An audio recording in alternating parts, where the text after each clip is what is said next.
Everybody, it's Matt Fury from Avid here at the end of day one at NAMM 2019, joined by Grammy-winning film score mixer Alan Meyerson. Alan, thank you for joining us today. My pleasure. That was an incredible session that you did, very deep, very technical, but also a lot of great high-level conceptual things for people to understand. We've talked to re-recording mixers today, we've talked to film composers, we've talked to orchestrators. Where does the film score mixer fit in amongst that group? Well, I'm sort of the finisher. You know, it comes to me. It might come to me a little bit earlier in the process, but ultimately, by the time everything is recorded, we do the orchestral elements of it. I record that, and then my job is to get the music down to what is considered the final version by the composer and by me, by the director, and then it gets sent off to be combined with dialogue and effects. So my job really is to be the closer on it. I'm almost like I'm the mixer and the mastering engineer. Okay. So, you know, your credits, Gladiator, Dark Knight, Pirates of the Caribbean, big films.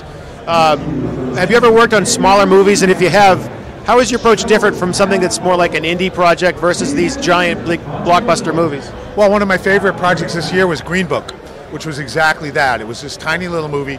No one knew what was going to happen with it. It was this beautiful movie. I got introduced to this incredible composer, Chris Bowers, who is one of the best jazz musicians I've ever met. And that, I've been around a long time, and and I can honestly say that it's not just hyperbole.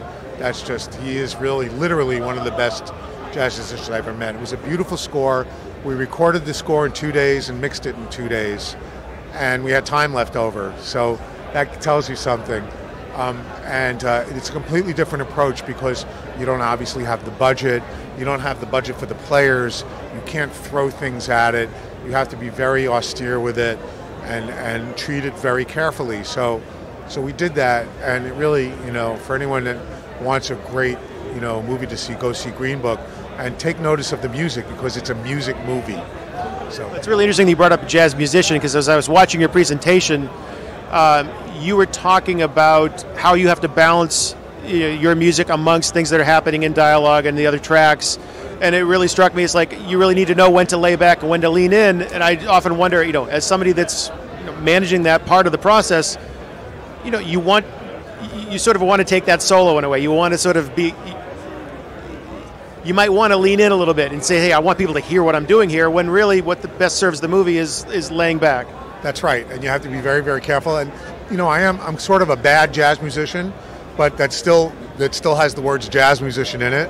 And I spent many years learning under the great Herb Alpert, and I learned a lot about leaning in and staying back from him. It's very insightful that you say that, because that is something that factored into the way I mix film, is the way I listen to music.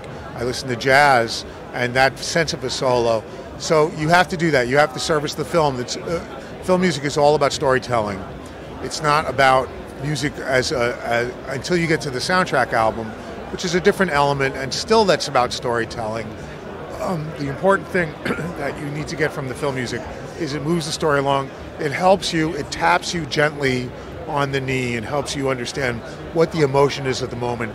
The people I work with don't tend to put it right on the nose. They tend to tap you gently on the knee and say, okay, be careful, this is going to be a little sad, or you might enjoy this, or get ready to laugh, or something like that. But it's all done in that way. So, as a mixer, what I try to do is appreciate and understand that. And the way I do that is I always watch the movie first, and I listen to the temp score, so I see that the way they're using music in the temp score, and I try to address the music like that.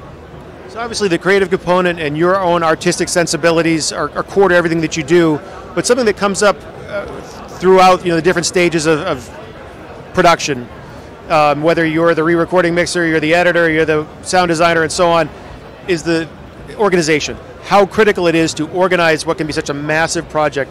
What is your approach to that? What tools do you use to try and just rein in all of this stuff as you're mastering it?